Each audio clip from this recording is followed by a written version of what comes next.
May I proceed? Good morning. May it please the Court. I'm Shelley Leineke from Wicker Smith on behalf of Dr. Brown.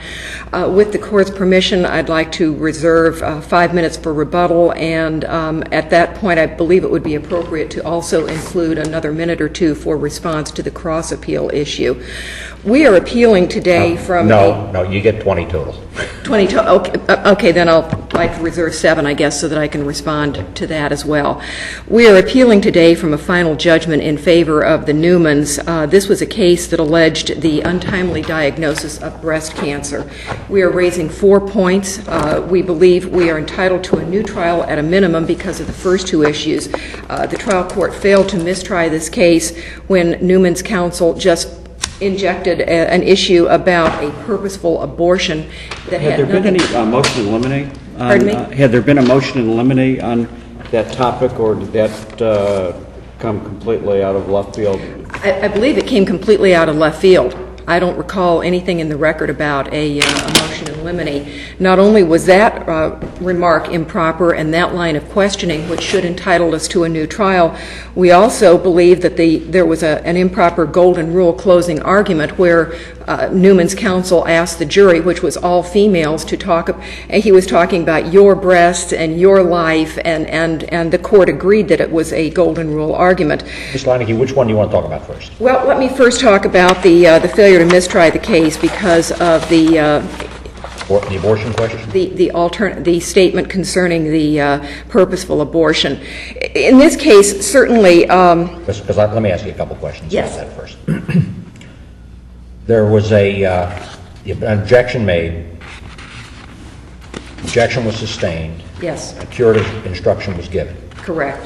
An hour and a half later, there's a motion for mistrial. Yes. The trial judge then gives a second curative instruction instead. Where's the abuse of discretion there? This is the kind of statement that simply is such a poisoning of the well. Do you think there might have been a waiver of the mistrial because of the hour and a half delay? I mean, the contemporaneous objection rule sort of requires a contemporaneous objection. Well, there was a contemporaneous objection. I don't know that the mistrial has to be requested simultaneously, and the court's ruling made it clear that he was not going to grant a mistrial, whether the request was made at point A or point B. So I don't think there's any issue of waiver there. The question was promptly objected to, and the court did give a curative instruction, and the court said that I find the topic is so inflammatory it would affect the outcome. The court made that comment at page 738 of the record. We cited a number of cases in our brief where simply one question standing alone, and I know the obvious other side of this is always, it's 2 words out of a 2,000-page transcript, how can that be prejudicial? We've all made those arguments, but the courts have said repeatedly that in fact 2 words can be reversibly prejudicial.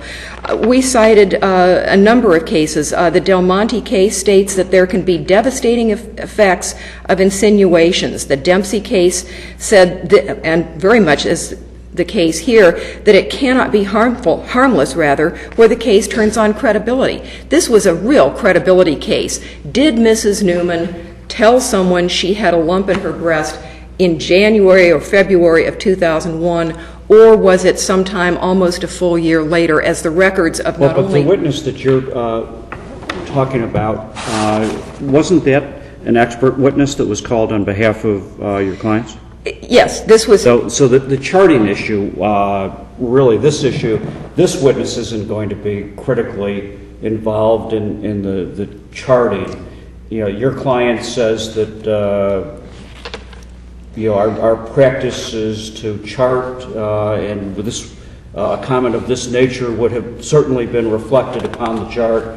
And the plaintiff, the appellee, says, "I told the doctor, and it wasn't on the chart." And I mean, that type of credibility had nothing to do with this witness. Really. Well, I beg to differ with the court. It does. This witness was basically made out to be a bad guy. You were involved in a case of purposeful abortion, and it scared you so bad you haven't testified for 25 years. It's effectively the argument that was made. That was the insinuation. And well, actually, as I read the record on this, he wasn't the one he was testifying Correct. on behalf of Correct. another doctor that had... It's a series of dominoes that are falling. He was testifying on behalf of a doctor that did a purposeful abortion. Abortion is an incredibly hot-button topic, and people have visceral reactions on that. My client hired this fellow, hired this expert, and by inference, my client is tied to this. We cited a number of cases where questions to an expert were sufficient to create insinuations of prejudice. One of the cases we cited, there were two experts that were questioned, one of whom was, by inference, the suggestion was made that he had committed arson. Another one was questioned about whether he hadn't passed his boards because of brown-skinned foreigners that were skewing the results. That was enough to require a new trial. The prejudice concerning the impeachment and the tarring of the expert was sufficient to also tar the party that had retained that expert. And we have exactly the same thing here. And the court agreed that this was a highly inflammatory, highly prejudicial question. No, I think we all agree with that. Yeah. The real issue, I think, is were the curative instructions sufficient? I mean, the second curative instruction was pretty meaningful.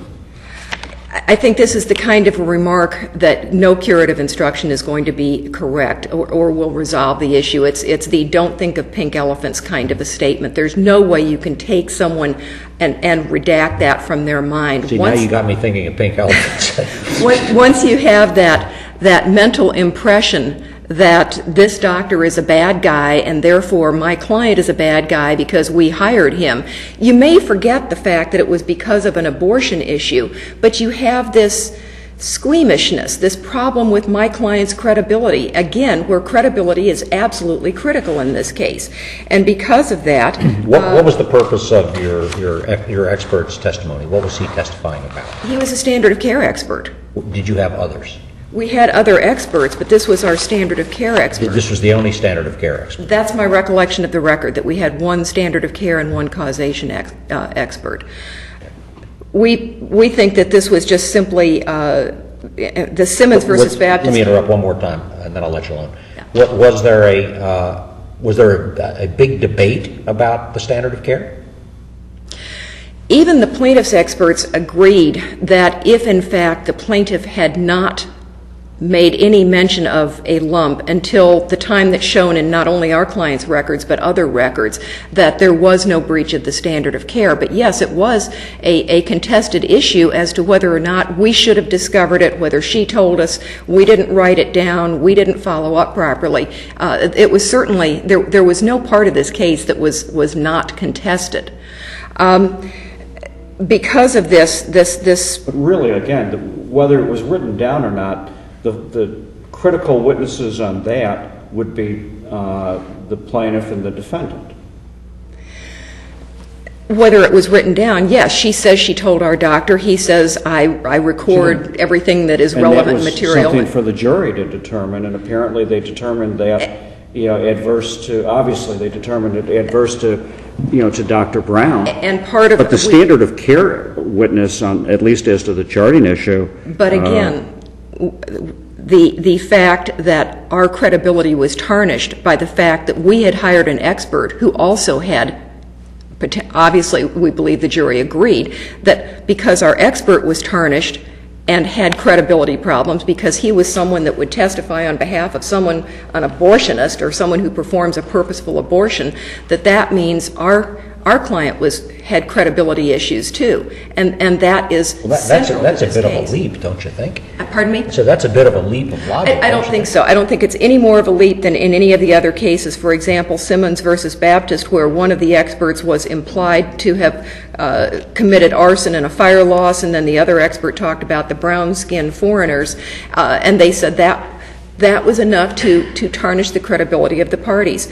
This also ties into the golden rule argument that with this all-female jury, plaintiff's counsel, Newman's counsel said, if you lost both your breasts, and then a few words later, if your life and your body and your happiness, if your life has value, her life has value. There was an immediate timely objection, motion for mistrial, motion for curative instruction. The court agreed that this was an impermissible golden rule argument, and the court... Well, again, I don't think there's any question about that. It is.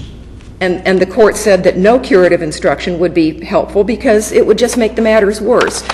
We think that this is standing alone. These remarks, even if it had been a mixed jury, but certainly to an all-female jury, asking the jury to basically let the plaintiff crawl in the box with them or for them to put themselves in the plaintiff's case, that's reversible error. We cited, and we've made timely and appropriate objections. Some of the cases that were cited in the NEWMAN's brief, they had issues of whether it's fundamental error or not because there were no simultaneous objections. We don't have that problem.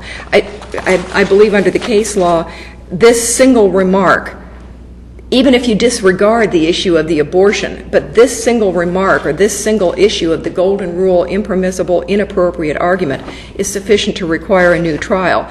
And as the Carnival case said that we cited in our supplemental authority, it was just decided a few days ago, a single remark may not be so prejudicial as to require reversal, but the cumulative effect requires a new trial.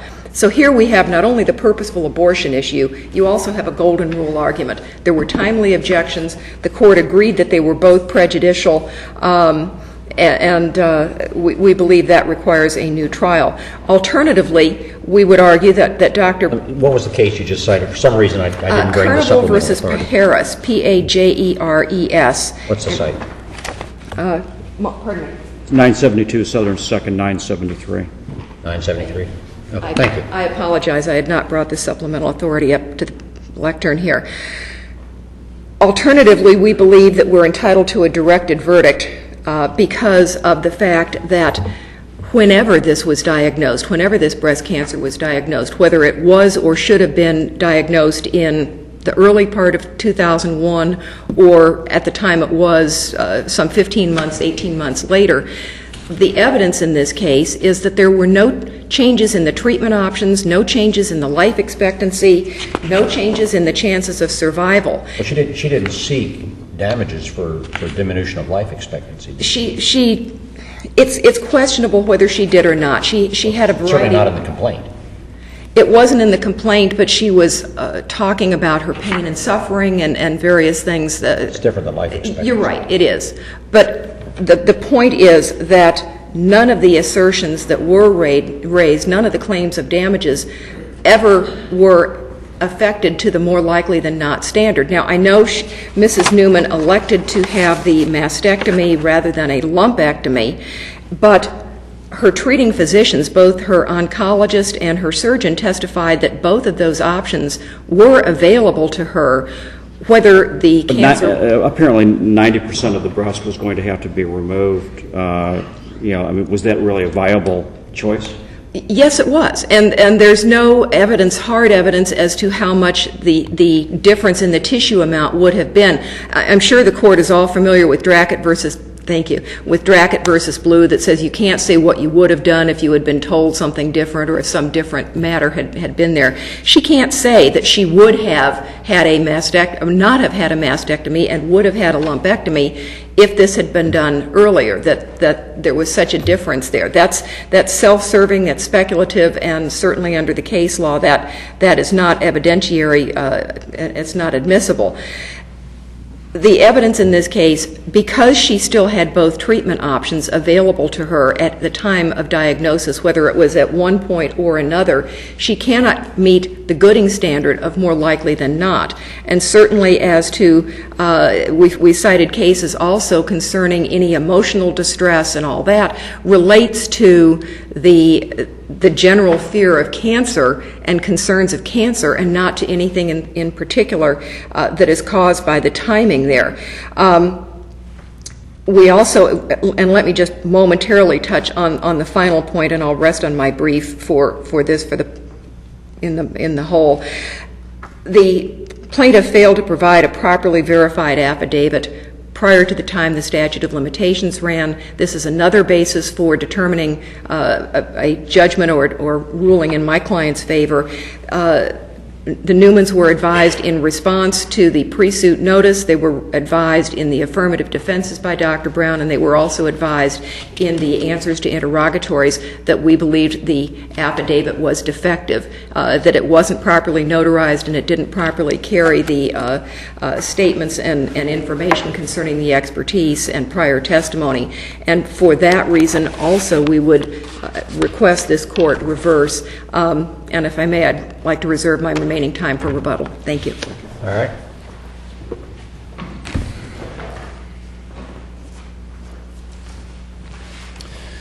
Your Honors, Mac McLeod. I represent the appellee, Brenda and Robert Newman. Counsel with me is Elizabeth Scanlon, who's the author of the brief. So do you agree that the comments about the abortion comments were inappropriate? Let me say this. No one ever used the word abortion, and I don't want to argue semantics. I agree. I saw that in the brief. Right.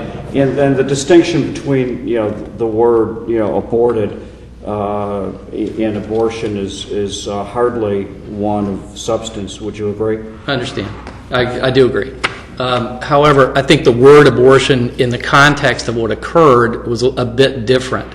What happened was clearly all of this, my clients, my experts got called hired guns in the direct of Dr. Adler. I objected, it was sustained. All of these questions of Dr. Adler about why you haven't practiced, why you haven't been an expert in the last 20 to 25 years, there's no question, Your Honors, in hindsight, looking especially at how badly the credibility of this individual was impeached based upon the content of his testimony.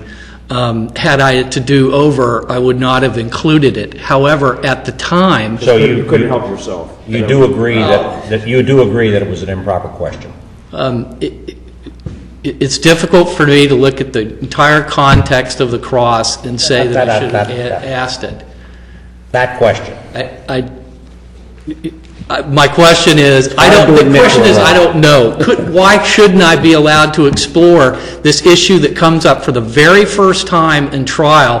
Why haven't you testified during the last 20, 25 years? When I know from his deposition, he says the very last time I testified was in this case, and lays out this fairly incredible set of facts as to what he testified to. So the question was, isn't it because of your testimony in that case 20 or 25 years ago? And his response is, I don't think so.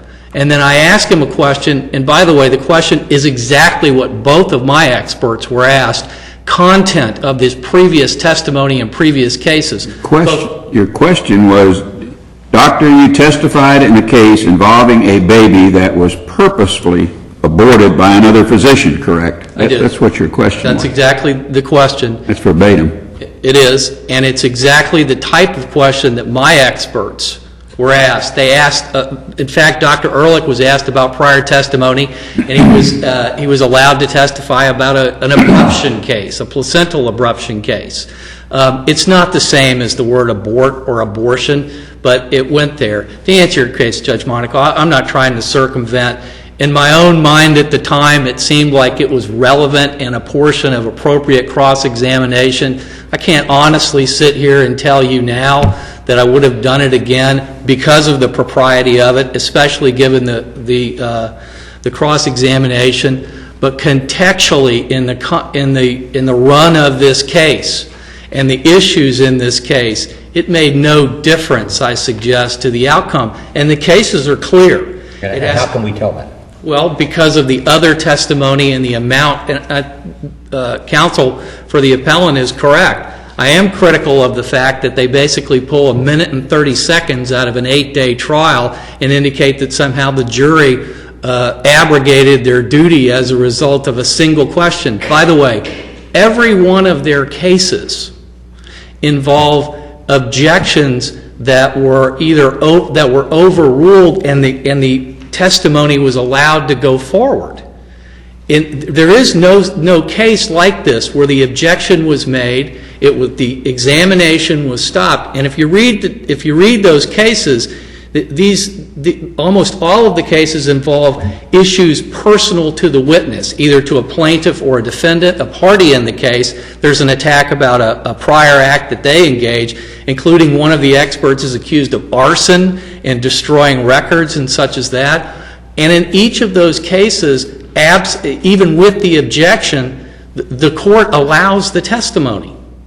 And I don't know how frankly they get past their own case, which is the Tormey versus Trout case, which the examination in that case and what was allowed in that case was far worse than this.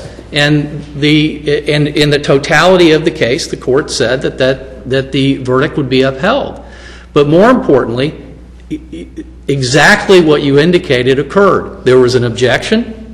It was sustained, and not one but two curative instructions were given, and the cross-examination went forward. And a cross-examination where the witness ultimately essentially equivocated his own testimony and said that, well, whether or not it was observable, palpable, and discoverable in December is 50-50. He completely left his opinion in direct and then went to 50-50, and primarily because he got cornered on the nipple inversion or nipple retraction. They're used interchangeably argument. So what's our standard of review for that error? Well, my understanding of the case law, it has to be highly prejudicial. It has to be seen to affect the outcome of the trial. And frankly, if I read the cases, almost all of them that warrant reversal have words like repetitive, pervasive, and issues like this. This is a single question of an expert. Their standard of care expert. They had other experts. They just simply elected not to call them in the trial. Contrasting that, in our case, we had two experts, both of which testified, both of which indicated it was a breach of the standard of care, both of which provided gooding testimony on this issue of causation. Contrary to what counsel says, both Dr. Ehrlich said the failure to diagnose lost her the option of less destructive surgery. This is not, never has been, and isn't today about survival rates. It's always been about the fact that had you diagnosed it within the standard of care, as both of our experts indicated, and frankly, as Dr. Olson, a treater, basically said, had you diagnosed it at a time when it was diagnosable and when you could have treated it with a less invasive lumpectomy, that this would not have occurred. The testimony was about the fact that on 3 different occasions, this woman who lost a mother because of cancer and keeps going back because she's worried about this breast, and the jury believed her. She had a consistent, credible statement of facts. Mr. McLeod, would you agree that your closing argument violated golden rule reception? As Judge Zambrano indicated at sidebar, he goes, I realize that you're using it figuratively. There's no way counsel ought to say you or your. What occurred was, and Ms. Leineke uses the term, I said you, meaning that I'm referring to them. What I said was when you're valuing the breast, I did say that. Again, and by the way, it got caught. The whole argument was started by here are the jury instructions. You're to consider Brenda Newman's. The record demonstrates that right after that, I said Brenda Newman's breast as well. Called the sidebar. You did say that. The jury is instructed, exhaustedly instructed. I go back and indicate it's about Brenda Newman only and this issue, by the way, because it's an all-woman jury. I'm not the only person who picked a jury in this case. And the argument is almost like the Abshire case over in the criminal law where the prosecutor of that case said, we can't put all women on this jury, on this death penalty case because they're too emotional. That's essentially the argument here is because it's women and they have breast that they can't handle this type of issue. What occurred here was they heard all of the evidence. We explained and they got an instruction, a curative instruction. That doesn't happen in any of their cases. In fact, in a case that this court decided where counsel, I think the words are, descended into ethical violations.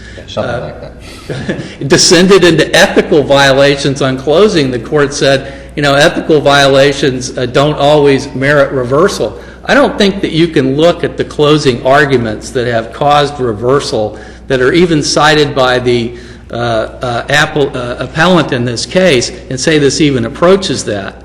The other issue that occurred in closing about the value of life, if I'm stubborn on any issue, I may still be stubborn on this. I think there was a confusion with Judge Zambrano on this issue of what you're allowed to say in a wrongful death case where there's never an element of value of life because of the decedent, because it's not a part of the statutory construction of damages, versus a survivor case as we have here. I'm aware of the Carnival case. In the Carnival case, it's a little different setting. The lawyer basically wants to argue in that case that you consider a Van Gogh painting is worth $20,000 and think about what a life is worth that's made by the greatest creator of all. Here, basically, the words were, and the record's quite clear, that when considering the value of her breast and the value of her life and the value of her breast, because the argument, the damages standard here among them is loss of the enjoyment of life. Well, that's the reason why we went there, and that's the reason why we ended up there. But it's just very difficult to see any similarity between these cases where all of these things are allowed. There's no contemporaneous objection, or there is a contemporaneous objection. It's overruled. No curative instruction occurs. I don't doubt that there are cases where a curative instruction simply won't do it. But none of these issues here, in this case, merit that. Pass on to the medical screening requirements part of the... I'm sorry? Pass on to the affidavit part of the pretrial medical screening. What occurred in the case is in May of 2003, a notice of pre-suit compliant with the statute was provided. Along with the notice of pre-suit is a detailed opinion letter signed by the OBGYN, by the way, the same OBGYN that stayed with the case the whole time, board certified, Dr. Ehrlich, and testified at trial. It's signed by him. What came back from the insurance company, Pro Assurance, was a letter that said, I want all these things, and by the way, the words are used, your affidavit doesn't set forth how many cases, if he's ever been involved in any cases and when his opinion wasn't accepted. That's a statutory requirement. Exactly. As a result of that, the evidence demonstrated, and we produced the document, we went back and got call it a jurat from Dr. Ehrlich. Don't have the cover letter, was what the evidence demonstrated. But in June of 2003, the jurat was provided by Dr. Ehrlich, signed by Dr. Ehrlich, and the evidence in the case is it was provided. Pro Assurance denies they received it. Was it within the statute of limitations? June 2003, yes, sir. It was a month after the original notice of pre-suit, which is signed by the physician. I don't think that fits within any of the cases they cite where you either have an unsigned letter that's never corrected and not corrected within the statute, nor does it serve the purposes of pre-suit here. As Judge Zambrano said at the trial level, he said, why do I have this 4 years after the event? After it occurred, why are you bringing this up now? And the case law indicates this is something you're supposed to address early on in the case. But more important, her testimony, the insurance representative's testimony said it did nothing to hamper our investigation. We understood your claims from Dr. Ehrlich's letter, and yes, I thought it to be an affidavit at the time it was provided. And irrespective of argument with respect regarding that we did not supply one or it somehow tainted it, that isn't the evidence in the case. They knew it. They had a detailed opinion letter that was signed, and I submit, and our position is, the only reason why you a month later would get a jurat is because somebody's pointed out there is some issue with your corroborating opinion. And that is what it is. Speak briefly to the cross appeal in this case, or the counter appeal.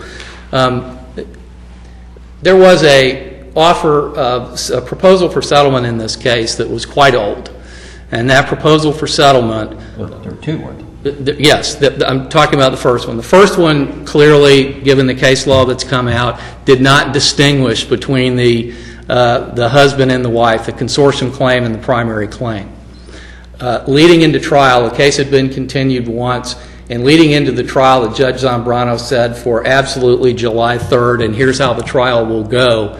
In May of that year, it was in 2006, Mr. Ramsey of Wickersmith provided a notice of conflict, and this was about 40 days prior to the time of the trial, submitted a notice of conflict or even before. As the record indicates, the discussion was had, and I agreed because of the way that it was set up and because of the fact that his Duval case was older, that I agreed to the continuance.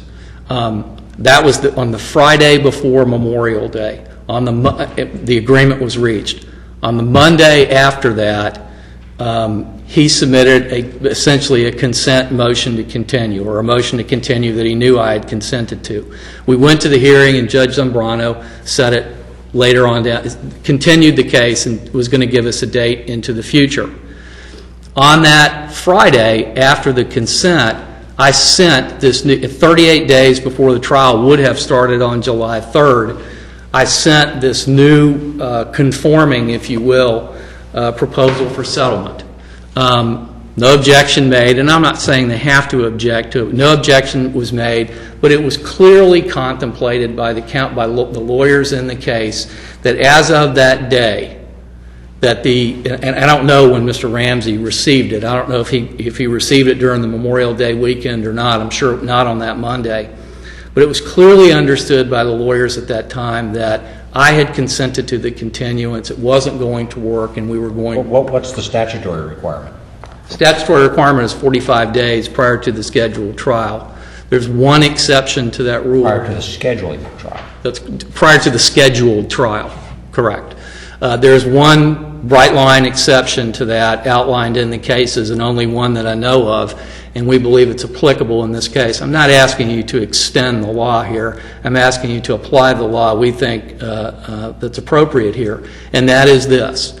The case law says when the parties are aware that the new proposal for settlement obviously doesn't apply to the set trial term, that it's intended for a trial term, doesn't even have to be set into the future, to go into the future and beyond the 45-day time limit, that in those circumstances it's effective.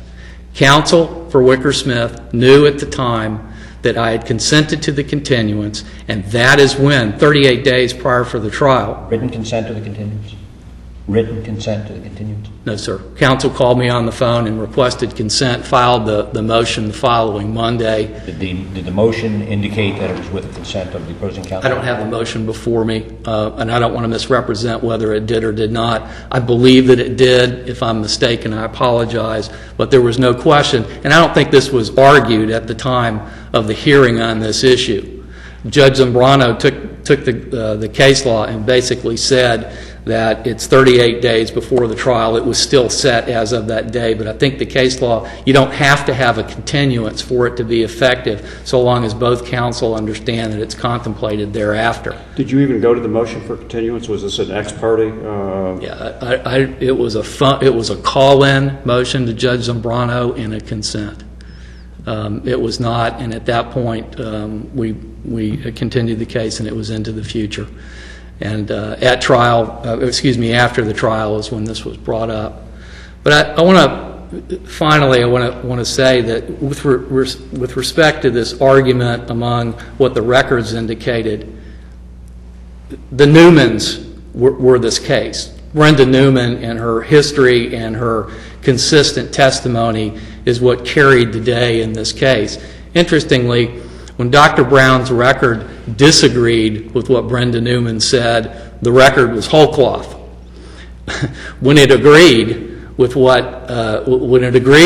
she said, it was a mistake in the record. Great, for instance, is the part in his record, I believe, in the December, when she went back in December because she had noticed the nipple retraction in November and the lump had gotten harder and larger. The record says that she was here a year earlier and complained of a lump in the left breast. Well, she had complained a year earlier about this. Dr. Brown, his comeback to that was, well, the records, my medical chart's wrong. I really meant a week. However, same example, when he says in his July note that this is the same mass that I palpated and did nothing about in March.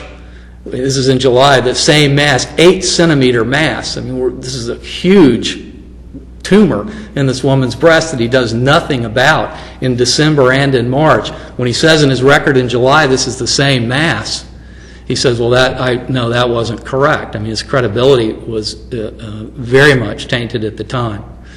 And the point of all that is? The point of all that is in all these cases talk about the totality of the evidence when we weigh these issues as to whether or not reversal is required. You can't look at this case and believe that's correct. Thank you. Thank you.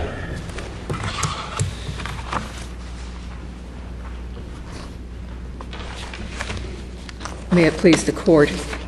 You can almost substitute the parties' names in the instant case with the parties in the Simmons versus Baptist case on this first issue. That's 3rd DCA case at 454 South 2nd, 681. That's the case I mentioned earlier where one of the experts was impeached concerning, in a medical malpractice case concerning a fire in his office and whether there was arson, and the other one was the one who was impeached about his medical exams when brown-skinned people were there.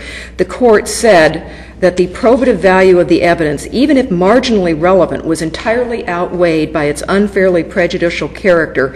Moreover, the evidence did not constitute proper impeachment and should not have been admitted. The admission of this evidence greatly prejudiced the plaintiff, who was the one who called those witnesses, as it inferred that one of its crucial medical witnesses was a possible arsonist of his own office, and another crucial medical witness was a disgruntled racist.